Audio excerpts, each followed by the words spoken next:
இன்ஜினியரிங்லேயே நீங்கள் பிளேஸ் ஆகிட்டு தான் சொன்னீங்க. ஸோ ஆல்ரெடி ஒரு நல்ல வேலையில் இருக்கும்போது எதுக்கு அதை குவிட் பண்ணிட்டு எம்பிஏன்றதை சூஸ் பண்ணீங்க? எனக்கு ஒரு சின்ன கதை இருக்கு. ஆக்சுவலாக நான் சொலார்டஸில் வந்து ஒரு 1 year ஒர்க் பண்ணிட்டு இருந்த டைமில் ஒரு சீனியர் அண்ணா, யூஸ்வலி அங்கே இருக்கிறவங்களாம் அண்ணா தான் கூப்பிட்டு இருந்தோம். கொஞ்சம் தான் ஏஜ் கேப் இருந்தாங்க. அதனால வந்து நான் என்ன கேட்டேன்னா, உங்கள் பொசிஷனுக்கு வரணும் அப்படின்னா நான் என்னென்ன பண்ணணும் அப்படின்றப்போ, இதே ஃபீல்டில் இதே கம்பெனியில் நீங்கள் இருந்தீங்க அப்படின்னா நீங்களும் ஒரு 7 வருஷத்தில் டீம் லீட் ஆயிடலாம்டா. அப்போ மேனேஜர் ஆகுனா என்ன பண்ணணும் அப்படின்னு 10 வருஷம் இருந்தீங்கன்னா ஆயிடும் அப்படின்னா.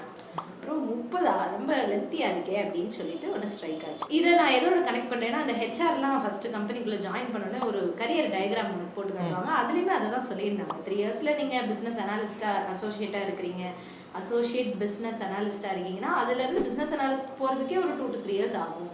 அப்புறம் சீனியர், அதுக்கப்புறம் டீம் லீடர், அதுக்கப்புறம் அசிஸ்டன்ட் மேனேஜர். இந்த பாதை வந்து ரொம்ப டைம் எடுக்கும். இந்த டைம் எடுக்கும்ன்றது முன்னாடியே தெரியும். ஆனா நம்ம உள்ள போனதுக்கு அப்புறம் தான் ரியாலிட்டி ஹிட் ஆகுது.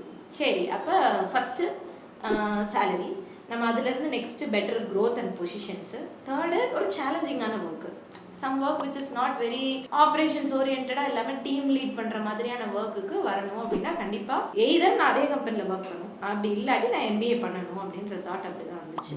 சரி, கரியர் ப்ரொஃபஷனல் க்ரோத்துக்காக நம்ம ஸ்டெப் பேக் பண்ணிட்டு என்ட்ரன்ஸ் படிக்கிறதுல தப்பு இல்லை அப்படின்றது தோணுச்சு. ஃப்ரெண்ட்ஸ் கிட்ட அங்கே ஒர்க் பண்ணிட்டு இருந்த என் ஃப்ரெண்ட்ஸ் கிட்டேயுமே அந்த சஜஷன் சொல்லும் போதும் அவங்க அதை ஓகே நீ கண்டிப்பாக பண்ணுன்னு அவங்க சப்போர்ட்டிவாக இருந்தாங்க. ஒன்று செகண்ட், அவங்க என்னன்னா எம்ஏ எனக்கு படிக்கணும்னு இன்ட்ரெஸ்ட் இல்லை.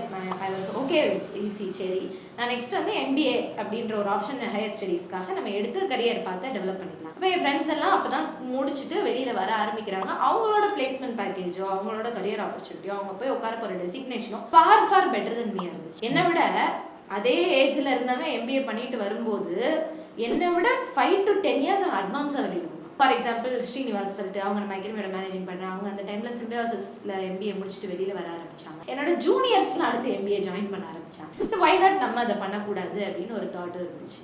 அதனால எம்பிஏ சூஸ் பண்ண ஆரம்பிச்சு. அண்ட் இன்ஜினியரிங்ன்றது ஒரு ஆட் ஆனா தான் இருந்துச்சு. நம்ம வந்து எம்பிஏ போறோம் அப்படின்னா நிறைய ஆப்ஷன்ஸ் இருக்கு. You can become finance manager, communications manager, sales, marketing, இந்த மாதிரி எம்பிஏக்குள்ள பல டொமைன் இருக்கு. நீங்க இன்ஜினியரிங் படிச்சுட்டு வரனால இன்ஜினியரிங் ஓரியன்டட் கம்பெனிஸ்ல நீங்க மேனேஜர் ஆகும்போது உங்களுக்கு ஒரு ஆடட் அட்வான்டேஜாகவும் இருக்கு. ஸ்கோப்புமே பாத்தீங்க அப்படின்னா manager is required in all companies. நான் வந்து இன்ஜினியரிங்ல ஒரு 3.1 lakhs per annumக்கு ஆனுவலா பிளேஸ் ஆகுறேன்னா இந்த ஸ்கோப்போட ஒரு டாப் கம்பெனிஸ்ல போய் அவங்க பிசினஸ்க்கு ஹெல்ப் பண்ணும்போது என்னோட பிளேஸ்மெண்ட்ன்றது approximately 15 to 20 lakhs per annum ஆவரேஜாவே கிடைக்கும். இதனால எனக்கு இன்ஜினியரிங்கோட சேர்ந்து இதை படிக்கிறோம் அப்படின்றப்போ பெட்டர் லெவரேஜ் கிடைக்கும் அப்படின்றனாலையுமே நான் எம்பிஏவை ஆஃப்டர் இன்ஜினியரிங் சூஸ் பண்ணேன்.